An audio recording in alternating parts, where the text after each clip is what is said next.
Everybody.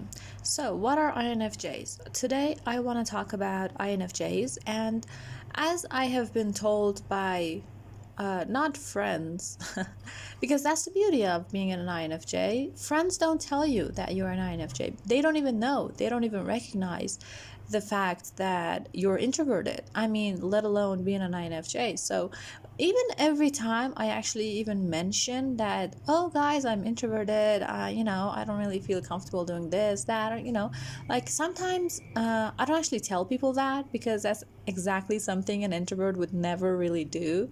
Oh, look how cute this baby is, oh my god.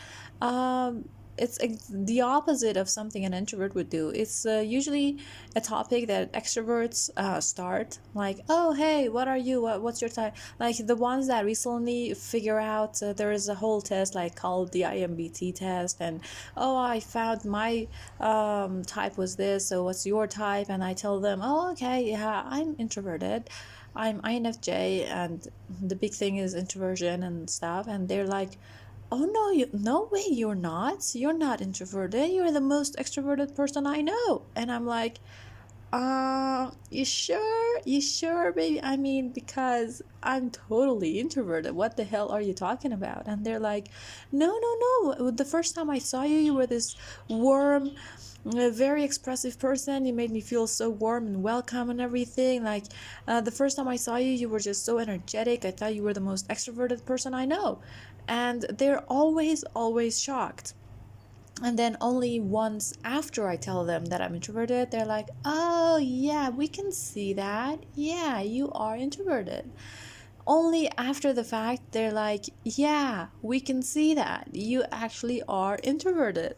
And then only after that, they start treating me a little different. They start telling me things like, oh, you're so quiet, oh, you're so sad all the time. And him, by the way, is the face of INFJs. Everywhere. Look at how many views he's got, 1.2 million.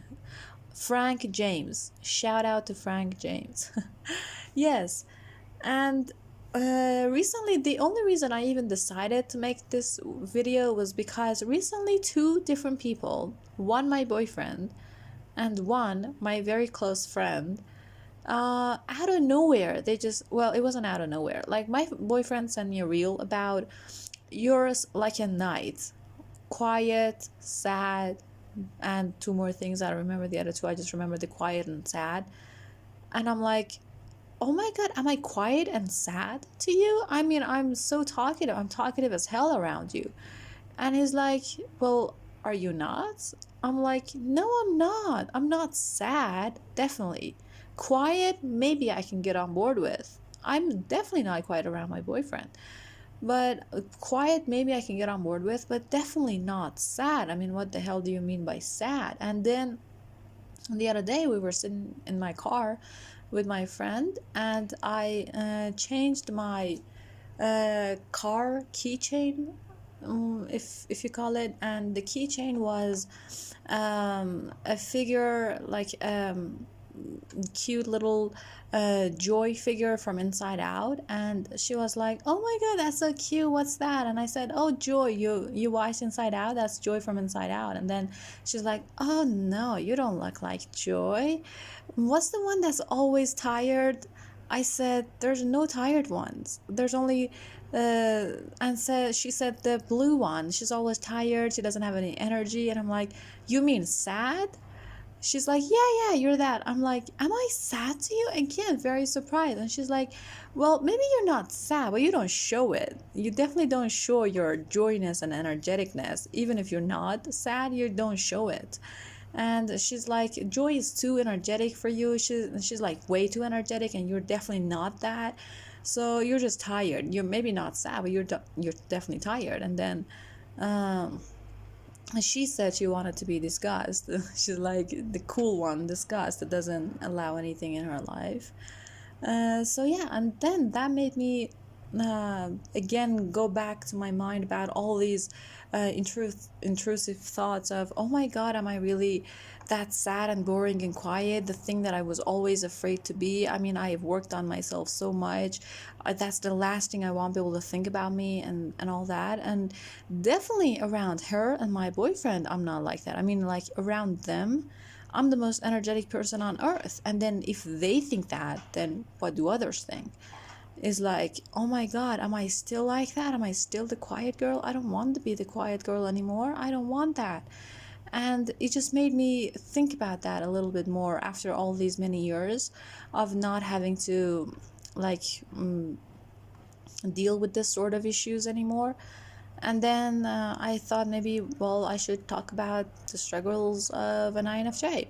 And the thing is, being an INFJ, also, I was reading my this Quora Digest thing that why are INFJs so unique? And let me tell you, we are unique. Well, yes, we are unique because really very rare. And the reason is we're such contrast. We're such like contrasted personality. So let's read this one. We're unique because we are the rarest of the 16 personality types. I believe we comprise, well, we all know that. If you're watching this, you all know it. It's a lonely life and can feel isolating to be this type. I mean, yeah, hells yeah. We're ideally self-suited for self-realization, and I really really do believe that. I mean, my ideal life would be to live in a cabin up in the woods somewhere, very very uh, isolated, no one around, very recluse, and I would have this big wooden house in the middle of a forest. I do want to have protection and security and all the comforts of a city life. I do want that, but also a big house with one room just dedicated to being a study room, and a big bookshelf loaded with lots of books. And then the other room, it'd be my paint stuff. I'd have a like this canvas and my brushes and everything and the colors, and just go there in the evenings to relax and just color things up. And I'd have this apron I put on, don't just again not to get paint on myself. And then I'd have this very very relaxing bedroom with lots of candles all around me, with very very soothing smells and very soothing music, like stuff like that. And then I'd have a beautiful kitchen as well that overlooks the forest, and I can cook all day. I mean, I love cooking. And then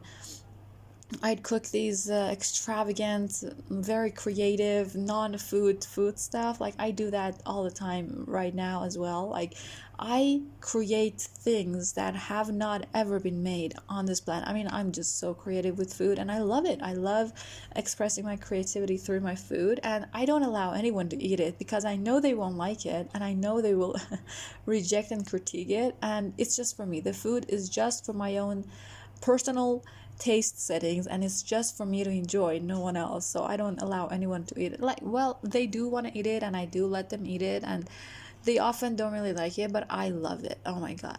Maybe I'll post some of the food pictures that I've made later on. But oh my god, I do love it. And then aside from the kitchen, I'd have this another room which I would work like 4 hours a day, and only 4 hours, because maybe even 2 hours. I can't get myself to work for long times, for long hours in one go. And then I'd have a laptop or some personal project that I do, and through the project that's definitely done inside the home, I get loads of money, and that's like really the ideal way to live. And then maybe on the weekends, maybe every month, I'd go back to the society and meet my friends and stuff. And my friends are the type of people, and my family the type of people that don't require my constant existence in their life. Like I can visit them once a month and would still be good. Like that's really the ideal way to live. Like I need my friends, I need them definitely, but only once a month, or maybe once every week or 2 weeks. I mean, well, every week is also fine. So I definitely want to have a group of people that I can rely on to go to, but just whenever I want them to. And I don't want that to be an issue. Like that's very very rare, and that's my struggle every day. But that is really my ideal life. That's just so perfect in my mind right now. I mean, I hope you can see that too. So the rest of this, we're ideally suited for, yeah, self-realization, and that would be a big part of it. Like I'd have this also another big room for meditation, yoga, and stuff like that. Oh my god, I just love it. Oh my god. And then this is because of our dominant introverted intuition and our strong feeling nature. This gives us direct access to deep layers of the unconscious psyche. We are the type of mystic. Jesus was said to be an INFJ. I'm not sure about that. And no, I am not comparing myself to Jesus. We have a lifelong interest in spirituality and psychology. Well, yes, most people who interact with us think we are eccentric or that something is wrong with us because we do not like to be in large crowds for very long. I definitely don't do that. I don't like that. I easily get drained in a big party that's not intimate. It's like a chaos of people moving around. They don't even know you exist. I mean, I definitely want to be seen. I only thrive in situations where I know I'm the center of attention. I mean, I know that's not the typical thing that they say for INFJs, but the only reason, let me tell you that, the only reason that we do not like large crowds is only because in a large crowd you don't get to be personal or intimate, and that's really the thing that kills it. I want to be seen, heard, and known and acknowledged. When I'm in a crowd that I'm not acknowledged, I think that goes for a lot of people, but there are some very extroverted types that don't even give a shit that they're not acknowledged. They will make people acknowledge them in a big crowd. They will go after the attention of others. They will do stuff. They'll be very animated to get the attention of others, to be acknowledged. They will do that. But for introverted, so extroverted and introverted alike, they both want to be acknowledged and seen, but they go about it in different ways. So I cannot make myself animated enough to get an attention of a room, but I can get the attention of one single person that's talking to me, and that's my best friend. So even in that situation, I'm really usually not the center of attention, but I'm still heard and seen and acknowledged. But extroverted want that too, but they can get it from large rooms, but we cannot. We only can get that sort of attention that we want, that sort of intimacy, in a very, very small, intimate, personal circle of friends that we trust and have acquired throughout life and stuff like that. So it's really, really different for.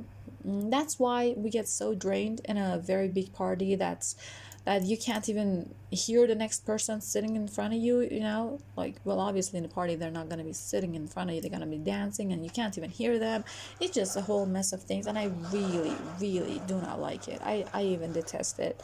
Like, once I went to a party, the last time I went to a party, at the end of the night I was so exhausted, I just went upstairs into the balcony and just looked out the window. Oh my god, what the fuck is that sound? I just stared out the window, and the party was for dentistry students, and there were half of the party was divided. Half of the guys were downstairs dancing their ass off and drinking and everything and shouting and like being crazy, and then the other half were upstairs in the balcony just like me. So the party was actually, because it was for a very studious group of people, half of them were totally introverted, half of them, the other half, was extroverted. So and the only party that I really felt at home was when I went upstairs to be alone and I realized there was a big group of us, all of us introverted and all of us sucking and feeling depressed and everything, and it was just the best kind of an after party for me because we were all in the same kind of a boat, shrinking together, or no, sinking together. I'm sorry. It's not that. The real reason, okay, let's see what he says about it. The real reason is that we find most people shallow and inauthentic. Well, I really hear that a lot, but it's not it. I don't find people shallow and inauthentic. If you spend enough time around good people, any people really, none of them are shallow and inauthentic. They're actually very, very good people. Like, if you get to know people from any walk of life, everyone is interesting, everyone has their own story, everyone has their own struggles, everyone has their own depth. And when I hear people say that, it's like, you don't know them, you haven't interacted with enough people to know that. It just means that you're not social enough, so you project that onto others. I really don't like this thing, because people really are, everyone has their own depth, and their own wonders and intrigues, and just saying that, it just means you don't have enough life experience, I guess. I mean, I think so. And that is because most people are extroverted sensates and live on the very outward edges of their ego and persona. The INFJ is a person of great depth, insight, and inner strength. Well, that is true, but also not true. I don't like that sentence. Just because someone's extroverted doesn't mean they're shallow. I mean, that's just something that extroverts say because they themselves are insecure and not sociable enough, so they say that. But I honestly don't think that's true. And yes, I guess that's enough for today. Just by reading this, I feel like I'm done. I don't know. I had other things to say. I just can't remember them right now. Maybe in a later video. Stay tuned then. Love you. Please also, I just remembered, like and subscribe. Thank you very much. Everybody.